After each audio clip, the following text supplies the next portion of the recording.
Olá, estamos voltando com o programa Grandes Temas, que hoje discute visibilidade lésbica. E nós temos uma questão de um telespectador que pergunta o seguinte: em tempos de escolha de representantes nas eleições, quais as principais lacunas nas políticas identitárias que dizem respeito a nós lésbicas? Pergunta de Lorena Risse. Quem gostaria de começar? Carla? Vou ser bem sucinta. Terminamos o primeiro bloco contigo, começamos então, rapidamente. Tentando continuar, é aquela questão, né? Eu não acredito que eu possa votar numa pessoa que não me represente, né? Eu acredito que LGBT tem que votar em LGBT, né? E a gente tem a oportunidade agora de escolher nossos representantes. Eu, como sujeito político, eu tenho meus representantes e eu não acredito, eu enquanto mulher lésbica feminista, que eu não vote numa pessoa que não me represente. Não represente minha religião, não represente, enquanto mulher lésbica, né, eu acredito que as meninas também tenham esse mesmo pensamento, né? Então eu acredito que o contexto político atualmente nos leva a repensar muito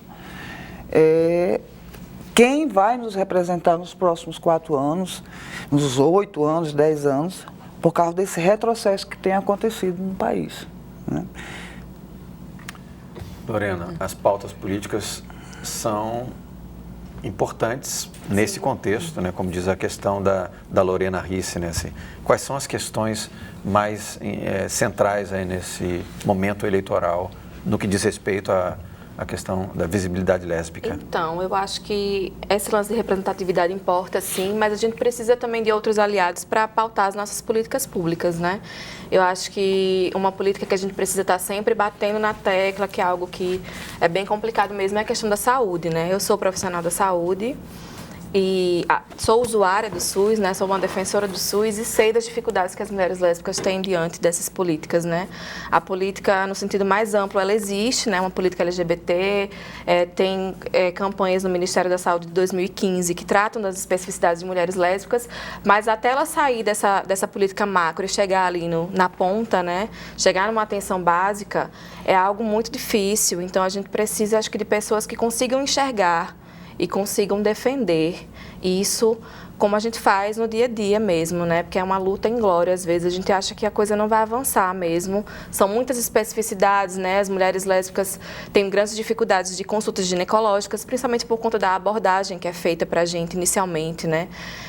A questão do câncer de colo de útero e câncer de mama que vem crescendo absurdamente, né? A questão de alguns vícios por conta de solidão, depressão, né? Casos de suicídio. Então, eu acho que focar nessa questão de políticas públicas é algo imprescindível para quem vá nos representar, né? Sendo LGBT ou não. Eu pretendo priorizar pessoas que sejam LGBTs, mas também não são todos que me representam, né? Tem alguns que, enfim, prefiro nem comentar, mas, enfim, eu prefiro alguém, eu quero alguém que esteja ali lutando pelas nossas políticas, né? Principalmente a política da saúde, que eu acho que é um campo mais invisibilizado no que se respeita às especificidades de mulheres lésbicas.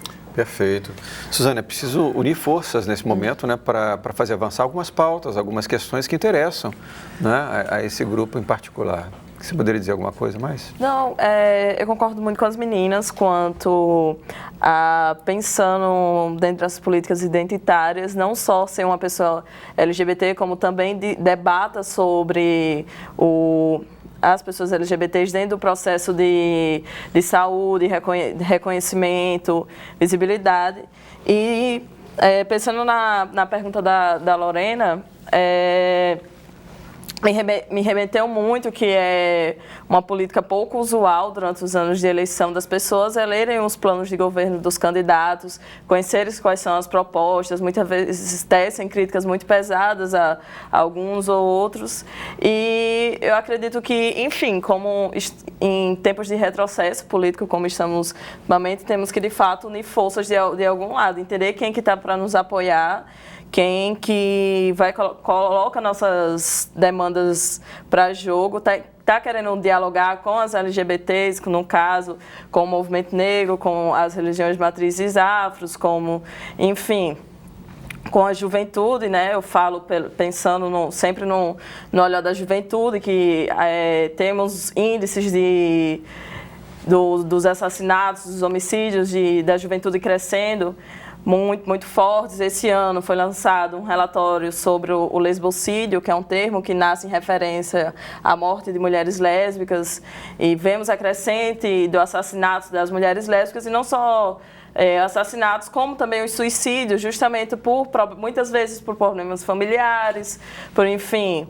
o termo lesbocídio, que é um termo que entra agora em voga na sociedade e começa a ganhar o seu reconhecimento, ainda que timidamente, dentro das academias, mas, enfim, começa a ser jogado em pauta. Eu acredito que seja muito, muito importante quando a gente pensa justamente em anos como o nosso de tantos retrocessos, em um ano de pensar renovações políticas, pensar novas esperanças, pensando justamente na possibilidade de debater políticas públicas para as mulheres lésbicas e ver, enfim, ter dados, né? Porque a gente sente que das grandes ausências que sentimos nos movimentos é justamente a ausência de dados que contabilizem quem somos, quantas somos, o que estamos passando, o que nós mulheres lésbicas temos sofrido, justamente como a Ximene estava falando, os dados da saúde, temos uma crescente de inúmeras doenças, e, enfim, precisamos deles para conseguir seguir adiante nas nossas lutas. E toda essa série de questões ligadas à violência contra, né, as mulheres lésbicas mostra justamente aquilo que eu estava dizendo, Ju, dessa construção ideológica que não permite olhar o diferente como diferente, né? É como se a expectativa fosse que todo mundo fosse de um mesmo jeito, né? Fosse todo mundo igual. E aí é complicado porque nos vários espaços nos quais as mulheres lésbicas ou não, mas aqui a gente está tratando da visibilidade lésbica especificamente, nos vários espaços sociais que vocês participam, né, há essa expressão surda, né, de uma intolerância. Agora, a pessoa, eu diria, ninguém que tenha dificuldade em admitir uma expressão ou uma orientação sexual diferente da sua, facilmente acusa o sujeito que ele olha no espelho como intolerante. É como, eu não reconheço que eu sou intolerante, né? É preciso trabalhar, e a ideia do debate, de trazer isso para o debate público, não é para imediatamente conquistar simpáticos, não é? É bom que seja, porque a luta é grande, né? Tomara que mais e mais pessoas possam se unir, sendo lésbica ou não, sendo heterossexual ou não, somar forças nesse sentido, né? Porque é uma questão social, é uma questão cultural, uma questão antropológica, é uma questão política, né? E aí é importante trazer para o debate público para que as pessoas se enxerguem nesse processo, né? Será que eu sou intolerante? Por que eu sou intolerante? Né? Por que tem esse registro na minha cabeça que faz com que eu olhe? Né? Então, não é propriamente ganhar no primeiro momento simpáticos, mas chamar atenção para o respeito, né? Para que as pessoas reflitam sobre isso, né? E eu acho que, assim, nós, enquanto mulheres lésbicas, também estamos inseridas nessa estrutura, né? Então, a gente também, acho que passa por esse processo. Eu me assumi lésbica com 25 anos, 2 filhos.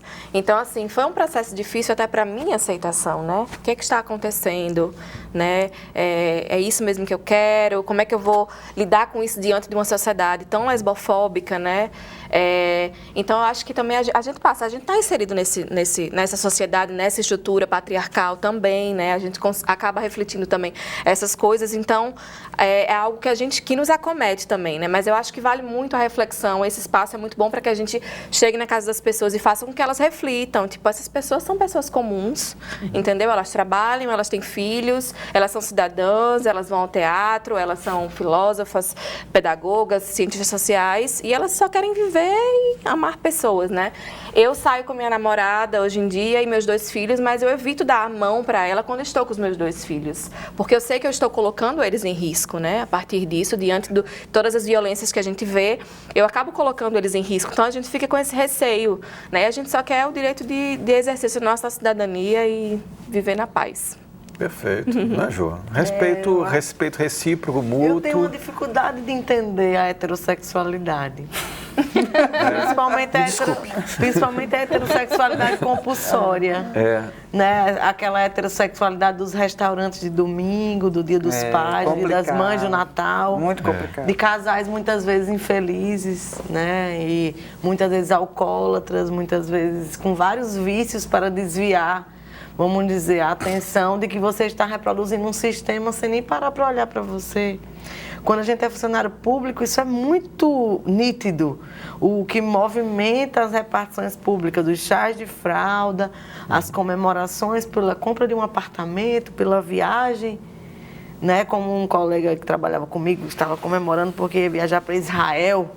E ele queria ir para os Estados Unidos, para Israel. Tipo, ele estava dizendo tudo sobre o que ele pensava do mundo naquela hora. Então, assim, e nós lésbicas ficamos aonde?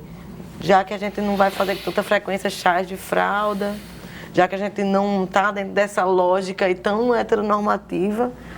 Então, muitas vezes, né, somos tidas como as antipáticas, assim, assunto. Eu sofri assédio moral na instituição que eu trabalhei, em torno desse argumento, que eu era uma pessoa que não me socializava, né, que os meus colegas de trabalho não gostavam do meu jeito de ser, porque eu não me socializava. E aí eu disse ao meu chefe, talvez se falasse sobre lésbicas, eu falasse. Se falasse sobre poesia, literatura, eu tivesse assunto. A galera só conversa sobre fralda, sobre o tipo de viagem que vai fazer. Então, assim, junto com essa heterossexualidade compulsória, vem um sistema socioeconômico político. Isso. Do Minha Casa Minha Vida, da fralda, do chá de fralda, né, todo um planejamento familiar em torno da heterossexualidade. Então, a gente não está para brincadeira. A gente não está aqui para dizer, é lindo ser lésbica, estamos lutando por visibilidade. A gente está disputando um sistema político na sociedade. Quando a gente fala em lesbianidade, a gente está falando também em anticapitalismo, a gente está falando em antipatriarcalismo. É muito mais profundo do que apenas viver uma experiência afetivo-sexual. Né? Então, na verdade, é uma crítica profunda ao sistema socioeconômico da sociedade. Né? Queremos o direito de existir nesse sistema, queremos o direito de não sermos rotuladas como um tipo de lesbianidade. Nós somos várias, nós somos em vários contextos. Isso. Inclusive, existem muitas lésbicas que não são aliadas nossas, da nossa luta. Né? Então, isso que a gente estava falando de representatividade política, muito me diz uma pessoa que é lésbica, mas muito me diz uma pessoa que é lésbica anticapitalista. Entendeu? Então, não adianta você ser lésbica e você ser normativa, entendeu? Não ser feminista. É importante ser lésbica ou feminista, que compreenda seu lugar na sociedade. Então, assim, nós não estamos aqui para brincadeira. E a gente está diante de um momento de crise política acentuada no país, que faz com que nossas candidatas lésbicas, assumidamente lésbicas ou não, sejam hostilizadas ainda muito aqui no Rio Grande do Norte. E a gente tem que dar um basta nisso. É verdade. Eu quero parabenizar todas as candidatas lésbicas que se assumem lésbicas diante desse contexto.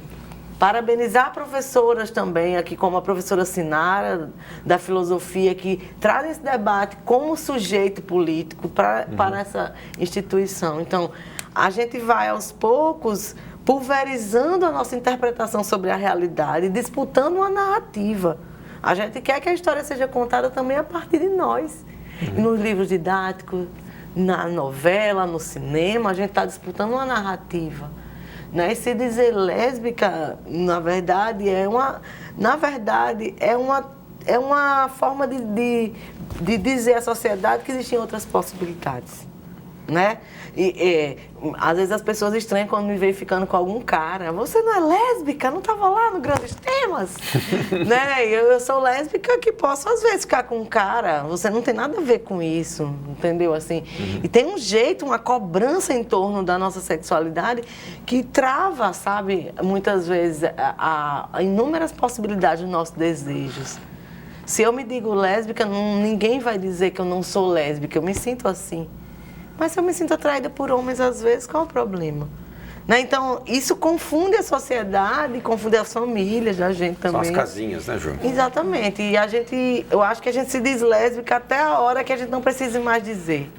né? Sim. Que a gente possa viver isso só pra gente. A gente precisa abrir toda a nossa subjetividade para a sociedade só para dizer que a gente tem direito de existir. Se dependesse de nós, eu acho particularmente, a gente não ia sair todo lugar dizendo sou lésbica, sou lésbica, sou lésbica. Isso é bem cansativo. É isso que a Carla estava dizendo, essa história de essa necessidade, na verdade, é uma reação para demarcar um espaço. Ação afirmativa. É uma ação afirmativa. ação O que eu afirmativa, dizia, na verdade, aí passo a palavra para a Carla, é que existem pautas que atravessam toda e qualquer luta de grupos específicos, né? Então, por exemplo, a luta contra o consumismo, a exploração econômica, essa concentração de renda que gera miséria de um lado e luxo exacerbado de outro. Isso que nós estamos vendo no Brasil hoje, isso é uma pauta que a gente precisa somar forças, porque isso atinge inúmeros grupos. Né? Nesse sentido que eu dizia, Ju, eu prefiro pensar que a gente possa comungar uma série de pautas que são comuns e somar visões diferentes nessa luta, entendeu? Ela não precisa ter uma cor, pode ter mil cores. Eu acho que é isso que é bacana, né? E aí a gente, juntos somos mais fortes, eu acho, né? Porque a gente tem coisas que batem forte na cabeça de muita gente, independente da orientação sexual, bate forte, sobretudo nos mais desprovidos, negros, pobres, né? Mulheres, e se for lésbica, então aí bate muito forte, né? Mas justamente construir uma solidariedade em luta em torno de pautas que nos dizem respeito, porque eu não preciso estar num lugar né, necessariamente, e no entanto comungar, né, do desejo de lutar contra a segregação, contra a opressão, contra preconceito, contra, né, tudo aquilo que diminui o outro. Então a gente pode, né, Carla, tá junto em um monte de lutas no final. Pois é, né? Aí a gente parte também numa discussão de que as mulheres lésbicas não estão só na cidade, ela está no campo, ela está nas periferias, né? E também a gente pode começar a discutir aqui a questão de que aqui nós estamos com identidade de mulher lésbica, nós estamos maquiadas, nós estamos vestidos femininamente, mas também tem as lésbicas machudas, né? Ditas machudas, e que essa sim é que sofre mais preconceito do que nós. Eu, basicamente, no meu normal é tênis, camiseta e jeans, né? Mas me maqueio, uso saia, uso vestido, também por causa da minha religião, da minha profissão, mas tem outras meninas que não. Né? Aí chega no momento do capitalismo. Capitalismo, que elas estão na periferia, elas estão no campo, elas não têm acessibilidade à moda, a estereótipo de sociedade que a mulher tem que estar toda arrumada, e aí? Né? Tem que estar maquiada, tem que estar com batom, tem que estar sempre cheirosa, sempre bem arrumada para a sociedade, e aí? Isso é culpa também do capitalismo. Né? E também de sua identidade, a mulher lésbica não querer se arrumar, não querer se enfeitar, né? E a sociedade não aceita isso. Quanto mais masculinizada você é, menos você aceita na sociedade. Quanto menos estudos você tiver, menos você aceita na sociedade, né? E isso também é culpa do capitalismo. Né? O capitalismo. Isso se reflete na evasão escolar. Evasão escolar, no suicídio, na depressão, mercado informal. Tabagismo, hoje. Alcoolismo, né? Porque é muito forte em nós, mulheres lésbicas. A gente está agora eu sou uma das coordenadoras da parada do Orgulho LGBT de Natal, e a gente tem uma preocupação, porque o ano passado nós tivemos muitas meninas que... E são as que mais consomem álcool, são as mulheres lésbicas. Né? Mais do que as mulheres trans, mais do que os gays, são as mulheres lésbicas. E isso é decorrência justamente do preconceito que elas sofrem na sociedade. A não aceitação leva à busca ao alcoolismo, às drogas, à prostituição, que era um dos temas que eu queria que a gente debatesse aqui, a questão da prostituição das mulheres lésbicas. Tá aí um dado que a gente precisa pois chamar atenção. Nós temos esse dado. Que não é muito comum nesse debate. E é alto, viu? É muito alto. Perfeito. Nós vamos agora a um rápido intervalo E você pode aproveitar para enviar sua pergunta para o nosso WhatsApp pelo número 99193-6032 ou pela nossa fanpage no Facebook, que é Facebook/GTTVU, e enviar sua questão. Até daqui a pouco.